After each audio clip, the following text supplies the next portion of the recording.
Viewers, എല്ലാവർക്കും ദിജോസ് വേൾഡിൻ്റെ പുതിയൊരു വീഡിയോയിലേക്ക് സ്വാഗതം. ഒരുപാട് നാളുകളായിട്ട് പ്രഗ്നൻസി ട്രൈ ചെയ്യുന്നവർ ഫിസിക്കൽ കോണ്ടാക്ട് ചെയ്യുന്ന സമയത്ത് ശ്രദ്ധിക്കേണ്ട ഒരു കാര്യത്തിനെ പറ്റിയിട്ടാണ് ഇന്നത്തെ വീഡിയോയിൽ സംസാരിക്കുന്നത് കേട്ടോ. അപ്പോൾ നമുക്കത് എന്താണെന്ന് നോക്കാം. വീഡിയോ നമുക്ക് സ്റ്റാർട്ട് ചെയ്യാം.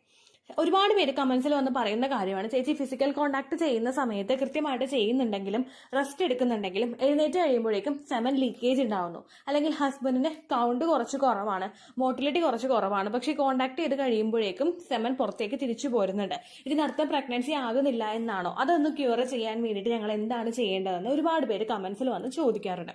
അപ്പോൾ നമുക്ക് ഇതിനെപ്പറ്റി ഡീറ്റെയിൽഡ് ആയിട്ട് നോക്കാം. അത് നമുക്ക് എങ്ങനെ ക്യൂർ ചെയ്യാമെന്നും എങ്ങനെ മാക്സിമം സെമൻ അകത്തേക്ക് നമുക്ക് കടത്തിവിടാമെന്നുള്ള കാര്യം ഇന്ന് നമുക്ക് ഡിസ്കസ് ചെയ്യാം കേട്ടോ. തുടക്കത്തിലേ പറയാം, ഇങ്ങനെയുള്ള വീഡിയോസ് ചെയ്യുന്നത് കൊണ്ട് നെഗറ്റീവ് കമന്റ്സ് വരാനായിട്ട് സാധ്യത കൂടുതലാണ്. Physical contact, Inter course, sex ഇങ്ങനെയുള്ള വീഡിയോസിനെ പറ്റിയിട്ട് കമന്റ്സ് ധാരാളം താഴെ വരും. അതായത് ഭയങ്കര വൾഗർ ആയിട്ടുള്ള കമന്റ്സ് ആയിരിക്കും താഴെ വരുന്നത്. അങ്ങനെയുള്ള കമന്റ്സ് എന്തെങ്കിലും കണ്ടു കഴിഞ്ഞ് നിങ്ങൾക്ക് കാണുന്നുണ്ടെങ്കിൽ നിങ്ങളത് മുഴുവൻ വായിക്കാനായിട്ട് നിൽക്കരുത്. ഫസ്റ്റ് ഒരു ലൈൻ വായിക്കുമ്പോൾ തന്നെ ഇതിന്റെ എത്രത്തോളം വൾഗറാണെന്ന് നിങ്ങൾക്ക് അറിയാനായിട്ട് പറ്റും. അത് ജസ്റ്റ് ആ കമന്റ് എടുത്തിട്ട് റിപ്പോർട്ട് അടിച്ച് ചാനൽ അങ്ങോട്ട് ബ്ലോക്ക് ചെയ്ത് വിടാം കേട്ടോ. കാരണം അത് മൊത്തം വായിച്ചു കഴിഞ്ഞാൽ നിങ്ങളുടെ ഒരു ദിവസം മൊത്തം അങ്ങോട്ട് പോകും. അതുകൊണ്ടാണ് പറയുന്നത്. അപ്പൊ നമുക്ക് തുടങ്ങാം. ഓവുലേഷൻ സമയത്ത് പ്രഗ്നന്റ് ആകാനായിട്ടുള്ള സാധ്യത വർദ്ധിപ്പിക്കണമെങ്കിൽ നിങ്ങൾ എപ്പോഴാണോ കൃത്യം ഓവുലേഷൻ ഡേറ്റ് വരുന്നത് ആ ദിവസം മാത്രം ചെയ്യാതിരിക്കുക. എപ്പോഴാണോ നിങ്ങളുടെ ഫെർട്ടൈൽ വിൻഡോ വരുന്നത്, അതായത് ഓവുലേഷൻ നടക്കുന്നതിനേക്കാളും ഒരു 3-4 ദിവസമൊക്കെ മുൻപ് നിങ്ങൾ കോണ്ടാക്ട് ചെയ്ത് തുടങ്ങുക. ഒരുപാട് പേർക്ക് ഡെയിലി ചെയ്യാനായിട്ട് താല്പര്യം ഉണ്ടാകും. അങ്ങനെയുള്ളവർ ഡെയിലി ചെയ്യുക. അല്ലാത്തവർ ഇപ്പോൾ വർക്ക് പ്രഷറൊക്കെ കഴിഞ്ഞ് വരുന്നവരും ടയേർഡായിട്ട് ബെഡിലോട്ട് വീഴുന്നവരൊക്കെ ആയിട്ടുള്ള ആളുകൾക്ക് എല്ലാ ദിവസമൊന്നും ചെയ്യാനായിട്ട് താല്പര്യം ഉണ്ടാവില്ല. അങ്ങനെ താല്പര്യം ഇല്ലാതെ ഇഷ്ടപ്പെട്ട് നമ്മൾ കഷ്ടപ്പെട്ട് ചെയ്ത് കഴിഞ്ഞാൽ ഒരിക്കലും ആ ഒരു പ്രോസസ്സിനെ നമുക്ക് എൻജോയ് ചെയ്യാനായിട്ടും അതിന്റെ ഫുൾ ഔട്ട്പുട്ട് നമുക്ക് കൊണ്ടുവരാനായിട്ടും സാധിക്കില്ല. അങ്ങനെയുള്ളവരെ ഓൾട്ടർനേറ്റീവ് ഡേയ്സിൽ, അതായത് ഒന്നിടവിട്ട് നിങ്ങൾ കോണ്ടാക്ട് ചെയ്ത് തുടങ്ങുന്നത് പ്രഗ്നൻസി ആകാനായിട്ടും സഹായിക്കും. സാധാരണയായിട്ട് സെമൻ ഇജാക്കുലേഷൻ സംഭവിക്കുന്ന ആ ഒരു പീക്ക് മൊമെന്റിൽ നമുക്ക് ഇജാക്കുലേഷൻ സംഭവിച്ച് അകത്തേക്ക് പ്രവേശിക്കുന്നത് മില്യൺസ് ഓഫ് സ്പേം സെൽസ് ആണ്. നമ്മൾ ഉദ്ദേശിക്കുന്നതിനേക്കാളും കോടിക്കണക്കിന് സ്പേം സെൽസ് ആണ് അകത്തേക്ക് പ്രവേശിക്കുന്നത്. ഈ പോകുന്ന പോക്കിന് ഒരുപാട് സെമൻ അവിടെ നമുക്ക് നഷ്ടമായി പോകും.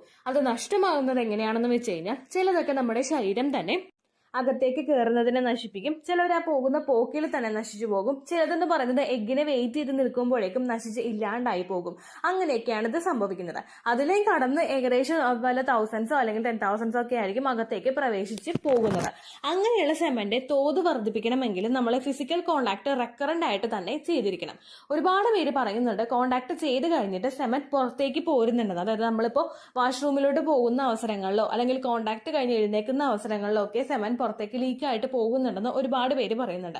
അങ്ങനെയുള്ളവര് ഇപ്പോൾ നിങ്ങൾ ഓപ്റ്റ് ചെയ്യുന്ന പൊസിഷൻ നിങ്ങളുടെ മെൻ ടോപ്പിൽ വരുന്ന പൊസിഷൻ ആണെങ്കിൽ, മാൻ ഓൺ ദ ടോപ്പ് ആ ഒരു പൊസിഷനാണ് നിങ്ങൾ ഓപ്റ്റ് ചെയ്യുന്നതെങ്കിൽ ആ ഒരു പൊസിഷനിൽ നിങ്ങൾ കിടക്കുമ്പോഴേക്കും അതിനടിയിലായിട്ട് നിങ്ങൾ പില്ലോ വെക്കുക. നിങ്ങളുടെ ഹിപ്പിനടിയിലായിട്ടോ അല്ലെങ്കിൽ നിങ്ങളുടെ ബട്ടക്സ് ഒന്ന് പൊങ്ങുന്ന രീതിക്കോ നിങ്ങൾ പില്ലോ വെക്കുക. ഫ്ലാറ്റ് ആയിട്ടുള്ള ഒരു തലേന എടുത്തിട്ട്, ഒരിക്കലും 2-3 തലേന എടുത്ത് നിങ്ങൾ വെക്കാനായിട്ട് പാടില്ല. നിങ്ങൾക്ക് ആ ഒരു പൊസിഷൻ കംഫർട്ടബിൾ ആയിരിക്കില്ല. നിങ്ങൾക്ക് ഒരിക്കലും ആ ഒരു പ്രോസസ്സ് എൻജോയ് ചെയ്യാനായിട്ട് സാധിക്കില്ല. അതുകൊണ്ട് 2-3 തലേണ എന്ന് വെക്കരുത്. ഒരേ ഒരു തലേണ നിങ്ങൾ ജസ്റ്റ് ആ ഹിപ്പ് ഒന്ന് പൊങ്ങണം. അത് മാത്രം അതിന്റെ പർപ്പസ് ഉള്ളൂ കേട്ടോ. അപ്പൊ നിങ്ങൾ ആ ഒരു ബട്ടക്സിനടുത്തായിട്ട് ഇത് വെക്കുക. വെക്കുമ്പോഴേക്കും നിങ്ങൾക്ക് തന്നെ, നിങ്ങളിപ്പോൾ ഞാൻ ഈ വീഡിയോ പറയുന്ന പൊസിഷനിൽ നിങ്ങൾ ജസ്റ്റ് ഒന്ന് കേട്ടിട്ട് നിങ്ങളൊന്ന് ട്രൈ ചെയ്ത് നോക്കുക. നിങ്ങൾ അങ്ങനെ കിടക്കുമ്പോഴേക്കും നിങ്ങളുടെ മേപ്പോട്ടുള്ള ബോഡി, അപ്പർ ബോഡി ഒരു സ്ലോപ്പിലോട്ട് പോവുകയും നിങ്ങളുടെ ആ ഒരു ലോവർ ആയിട്ടുള്ള പോർഷൻ ഒന്ന് പൊങ്ങുകയും ചെയ്യും. അങ്ങനെ പൊങ്ങുന്ന സമയത്ത് നിങ്ങൾ മാൻ ഓൺ ദ ടോപ്പ് പൊസിഷൻ എടുക്കുന്ന സമയത്ത് ആ ഒരു സ്ലോപ്പ് കൃത്യമായിട്ട് കിട്ടും. ഗ്രാവിറ്റി ഫോഴ്സ് അനുസരിച്ചിട്ട് ആ ഒരു സ്ലോപ്പ് കൃത്യമായിട്ട് പോകാൻ വേണ്ടിയിട്ടാണ് നിങ്ങൾ ഹിപ്പിൽ ആ ഒരു ഭാഗത്തായിട്ട് പില്ലോ വെക്കാനായിട്ട് പറയുന്നത്.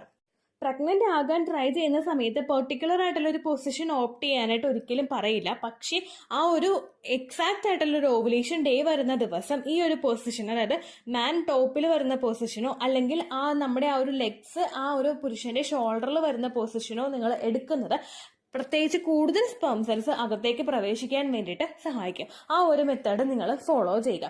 ഹിപ്പിൽ ആ ഒരു തലയണ വെക്കുമ്പോഴേക്കും ആ ഒരു ഗ്രാവിറ്റി ഫോഴ്സ് ആണ് അവിടെ നിങ്ങളെ സപ്പോർട്ട് ചെയ്യുന്നത്. ഇനിയിപ്പോൾ ആ ഒരു പൊസിഷനിൽ നിങ്ങൾ കിടക്കുന്നുണ്ടെങ്കിൽ കൂടി തന്നെയും ഫിസിക്കൽ കോണ്ടാക്ട് ചെയ്ത് കഴിഞ്ഞിട്ട് നിങ്ങൾ എങ്ങനെയാണോ ആ ഒരു എന്താ പറയുക ഫിസിക്കൽ കോണ്ടാക്ട് കഴിഞ്ഞിട്ട് നേരെ നിങ്ങൾ നിവർന്നങ്ങോട്ട് കിടക്കുക.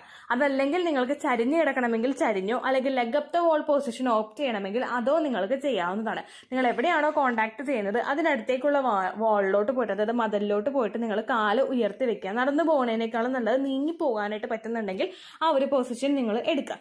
അതുപോലെ തന്നെ നിങ്ങൾക്ക് പിന്നീട് ചെയ്യാൻ കഴിയുന്ന ഒരു ടിപ്പ് എന്ന് പറയുന്നത്, ആ ഒരു ഇജാക്കുലേഷൻ നമുക്ക് സംഭവിക്കുകയുള്ളൂ, സെമൻ അകത്തേക്ക് പ്രവേശിക്കുകയുള്ളൂ. ആ പ്രവേശിച്ചിട്ട് ഒരു 1-2 മിനിറ്റ് ആ ഒരു പൊസിഷൻ നിങ്ങൾ മെയിൻറ്റെയിൻ ചെയ്യുക. കാരണം ആ ഫുള്ളായിട്ട് പുറത്തേക്ക് പോകുന്നതിന് വേണ്ടിയിട്ടാണ്. നമ്മൾ ആ ഒരു ഫോഴ്സിൽ ഫുള്ളായിട്ട് അകത്തേക്ക് പോയിട്ട് പെട്ടെന്ന് ആ ഒരു മെയിൽ ഓർഗൻ പുറത്തേക്ക് വന്നു കഴിഞ്ഞാൽ ആ ഒരു കുറച്ചങ്ങോട്ട് പോയത് തിരിച്ചിങ്ങോട്ട് വരാനായിട്ട് സാധ്യത കൂടുതലാണ്.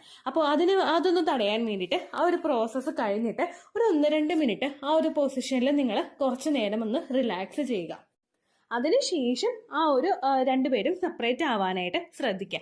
അതുപോലെ തന്നെ കോണ്ടാക്ട് ചെയ്ത് കഴിഞ്ഞിട്ട് ഒരു 15 മിനിറ്റെങ്കിലും ബെഡിൽ കിടക്കാനായിട്ട് ശ്രദ്ധിക്കുക. ഒരു 5-10 മിനിറ്റ് കഴിഞ്ഞിട്ട് ഉടനെ എഴുന്നേറ്റ് നമ്മൾ വാഷ്റൂമിൽ പോകേണ്ട ആവശ്യമില്ല. കുറച്ച് നേരം ഒന്ന് റെസ്റ്റ് ചെയ്തിട്ട് വാഷ്റൂമിൽ പോവുക. പിന്നെ ഇതെല്ലാം നിങ്ങൾ ചെയ്ത് കഴിഞ്ഞാലോ, ലെഗ് അപ്പ് ദ വോൾ ചെയ്യുന്നുണ്ടെങ്കിലോ, ഹിപ്പിന്റെ ഇടയിൽ തലയണ വെക്കുന്നുണ്ടെങ്കിലോ, അല്ലെങ്കിൽ മറ്റേതെങ്കിലും കാര്യങ്ങൾ നിങ്ങൾ ചെയ്താലും കുറച്ച് സെമൻ പുറത്തേക്ക് വരുന്നത് നോർമലാണ്. കാരണം മില്യൺസ് അകത്തേക്ക് പോകുമ്പോഴേക്കും അതിലെല്ലാം തന്നെ എഫിഷ്യന്റ് ആയിട്ടുള്ളത് ആയിക്കോണമെന്നില്ല.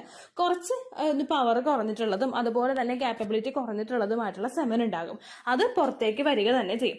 ആ ഒരു പ്രോസസ്സാണ് അപ്പം നമുക്ക് പുറത്തേക്ക് പോകുന്നത്. പിന്നെ എല്ലാവരും കൺഫ്യൂസ്ഡ് ആവുന്നത് എങ്ങനെയാണെന്ന് വെച്ച് കഴിഞ്ഞാൽ, നിങ്ങൾ വാഷ്റൂമിൽ പോയിട്ട് ഇരുന്നിട്ട് ആ പ്രൈവറ്റ് പാർട്ടൊക്കെ ക്ലീൻ ചെയ്യുന്ന സമയത്ത് പലരും കൺഫ്യൂസ്ഡ് ആവാറുണ്ട്. കുറച്ച് സെമൻ പുറത്തേക്ക് പോകുന്നുണ്ടല്ലോ, അതപ്പോൾ മുഴുവനായിട്ട് പോവുകയാണോ എന്ന് പലരും കൺഫ്യൂസ്ഡ് ആവാറുണ്ട്.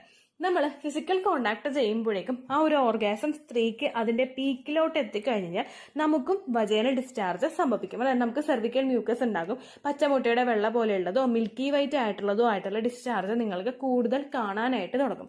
അപ്പോൾ ഇതും ആ ഒരു സെമനും കൂടി മിക്സ് ആയിട്ട് വരുമ്പോഴേക്കും നമുക്ക് പുറത്തേക്ക് പോകുന്നതിന്റെ അളവ് കൂടുതലായിരിക്കും. നിങ്ങളപ്പോൾ ക്ലീൻ ചെയ്യുന്ന സമയത്ത് നമുക്കത് കയ്യിൽ ആ ഒരു സാധനം നമുക്ക് ആ ഒരു ലിക്വിഡ് നമുക്ക് കിട്ടുമ്പോഴേക്കും നിങ്ങൾ തെറ്റിദ്ധരിക്കുന്നത് ഇത് കൂടുതലായിട്ട് പോകുന്നത് സെമൻ ആണെന്നാണ്. ആ രീതിക്ക് നിങ്ങൾ തെറ്റിദ്ധരിക്കൊന്നും വേണ്ട കേട്ടോ. കാരണം പോകുന്നത് കുറച്ചായിരിക്കും പോകുന്നത്, പക്ഷെ നിങ്ങൾ കൺഫ്യൂസ്ഡ് ആവുന്നതായിരിക്കും കേട്ടോ. അപ്പോൾ ഈ 3-4 കാര്യങ്ങൾ കൃത്യമായിട്ട് ശ്രദ്ധിക്കുകയാണെങ്കിൽ നിങ്ങൾക്ക് സെമൻ അകത്തേക്ക് പ്രവേശിക്കുന്നതിന്റെ അളവ് കൂട്ടാനും പ്രഗ്നൻസി ആകാനായിട്ടും അത് സഹായിക്കും. നിങ്ങളിപ്പോൾ ഇത് ഇത്രയും കാര്യങ്ങളൊന്നും ചെയ്തില്ലെങ്കിലും പ്രഗ്നന്റ് ആകുന്ന ഒരുപാട് പേരുണ്ട്. കാരണം സെമൻ എന്ന് പറയുന്നത് അതിന് നമ്മൾ വഴികാട്ടി കൊടുക്കേണ്ട ആവശ്യമില്ല. അത് കൃത്യമായിട്ട് ആ ഒരു പ്രോസസ്സ് കഴിഞ്ഞു കഴിഞ്ഞാൽ 30 മിനിറ്റിനുള്ളിൽ അത് അകത്തേക്ക് പ്രവേശിച്ചിരിക്കും. അണ്ടം അവിടെ ഉണ്ടെങ്കിൽ ആ ഒരു സമയം മതി അവിടെ പ്രഗ്നൻസി ആകാനായിട്ട്. ഹെൽത്തി ആയിട്ടുള്ള ഒരു പുരുഷന്റെ സ്പേമിന് നമ്മൾ ഇതെല്ലാം സപ്പോർട്ട് കൊടുക്കേണ്ട യാതൊരു ആവശ്യവുമില്ല. പക്ഷേ നിങ്ങൾ ഫെർട്ടിലിറ്റി ട്രീറ്റ്മെന്റുകൾ എടുക്കുന്നവരാണെങ്കിൽ, പ്രഗ്നൻസി ഒരുപാട് നാളുകളായിട്ട് ട്രൈ ചെയ്തുകൊണ്ടിരിക്കുന്നവരാണെങ്കിൽ ഒന്ന് ശരീരത്തിനെ സപ്പോർട്ട് ചെയ്യുക. അത്രയും വിചാരിച്ചിട്ട് നിങ്ങളിത് ചെയ്താൽ മതിയായിരിക്കും കേട്ടോ. അത്രയേ ഉള്ളൂ വീഡിയോ.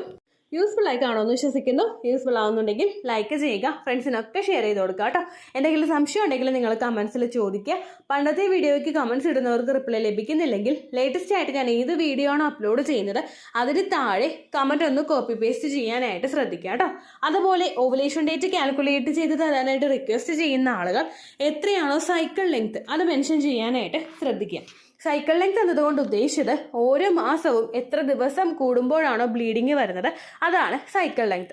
കഴിഞ്ഞ മാസം ഒരു 8-ാം തീയതിയാണ് ബ്ലീഡിങ് ആയതെങ്കിൽ ഈ മാസം 6-ാം തീയതിയാണ് ബ്ലീഡിങ് ആയതെങ്കിൽ കഴിഞ്ഞ മാസം 8-ാം തീയതി മുതൽ ഈ മാസം 6-ാം തീയതി വരെ എത്ര ദിവസമുണ്ടോ അത് കാലണ്ടറിൽ എണ്ണി തിട്ടപ്പെടുന്നതാണ് നിങ്ങളുടെ സൈക്കിൾ ലെങ്ത്. സൈക്കിൾ ലെങ്ത് നമ്മൾ കൃത്യമായിട്ട് കാൽക്കുലേറ്റ് ചെയ്യുകയാണെങ്കിൽ ഓവുലേഷൻ ഡേറ്റ് എളുപ്പത്തിൽ കണ്ടുപിടിക്കാൻ വേണ്ടിയിട്ട് ഒരുപാട് ആപ്ലിക്കേഷൻസും ഒരുപാട് ഓൺലൈൻ ആയിട്ടുള്ള വെബ്സൈറ്റുകളും ഇന്ന് നമുക്ക് അവൈലബിൾ ആണ്. പ്ലേ സ്റ്റോറിൽ പോയിട്ട് ഓൺലൈൻ ഓവുലേഷൻ ട്രാക്കർ എന്ന് ടൈപ്പ് ചെയ്ത് കഴിഞ്ഞാൽ നിങ്ങൾക്ക് അതുമായിട്ട് ബന്ധപ്പെട്ടിട്ടുള്ള ആപ്ലിക്കേഷൻസ് കിട്ടും. അത് പറ്റുന്നില്ല എങ്കിൽ ഗൂഗിളിൽ പോയിട്ട് ഓൺലൈൻ ഓവുലേഷൻ കാൽക്കുലേറ്റർ എന്ന് ടൈപ്പ് ചെയ്ത് കഴിഞ്ഞാൽ അതുമായിട്ട് ബന്ധപ്പെട്ടിട്ടുള്ള വെബ്സൈറ്റുകൾ നിങ്ങൾക്ക് കിട്ടും. അതിൽ നിങ്ങളുടെ ലാസ്റ്റ് മന്തിലെ മെൻസ്ട്രേഷൻ്റെ ഡേറ്റും ഒപ്പം ഞാൻ ഈ പറഞ്ഞ രീതിക്ക് നിങ്ങൾ കാൽക്കുലേറ്റ് ചെയ്യുന്ന സൈക്കിൾ ലെങ്ത്തും എൻ്റർ ചെയ്ത് കൊടുക്കുകയാണെങ്കിൽ നിങ്ങൾക്ക് കൃത്യമായിട്ട് ഓവുലേഷൻ ഡേറ്റ് കണ്ടുപിടിക്കാനായിട്ട് സാധിക്കും. ഫെർട്ടൈൽ ടൈം പീരീഡും നിങ്ങൾക്ക് കിട്ടും. അതായത് എത്ര ദിവസം മുതൽ കോൺടാക്ട് ചെയ്ത് തുടങ്ങിക്കഴിഞ്ഞാൽ നിങ്ങൾ പ്രഗ്നൻ്റ് ആകും എന്നുള്ളൊരു ഡേറ്റും നിങ്ങൾക്ക് പ്രോപ്പറായിട്ട് കിട്ടും കേട്ടോ. ഇത് കാൽക്കുലേറ്റ് കാൽക്കുലേറ്റ് ചെയ്യുന്ന സമയത്ത്, സൈക്കിൾ ലെങ്ത് കാൽക്കുലേറ്റ് ചെയ്യുന്ന സമയത്ത് നിങ്ങളുടെ ആ ഒരു കലണ്ടറിൽ നോക്കി തന്നെ നിങ്ങൾ കാൽക്കുലേറ്റ് ചെയ്യുക. പല മാസങ്ങളിലും 30-31 ദിവസമുണ്ട്, അതുകൊണ്ടാണ് അങ്ങനെ പറഞ്ഞത്. ഒപ്പം നിങ്ങൾക്ക് ബ്ലീഡിങ് തുടങ്ങിയ ദിവസത്തിന് വേണം നിങ്ങൾ Day 1 ആയിട്ട് എടുക്കാൻ വേണ്ടിയിട്ട്. സ്പോട്ടിങ് തുടങ്ങിയ ദിവസത്തിനെ, അതായത് ചെറുതായിട്ട് ഡിസ്ചാർജ് പോയി തുടങ്ങിയ ദിവസത്തിനെ നിങ്ങൾ കൺസിഡർ ചെയ്യേണ്ട ആവശ്യം ഇല്ല കേട്ടോ. അപ്പോൾ ഇത്രയേ ഉള്ളൂ വീഡിയോ. അടുത്തൊരു വീഡിയോ ആയിട്ട് നമുക്ക് വീണ്ടും കാണാം. ബൈ.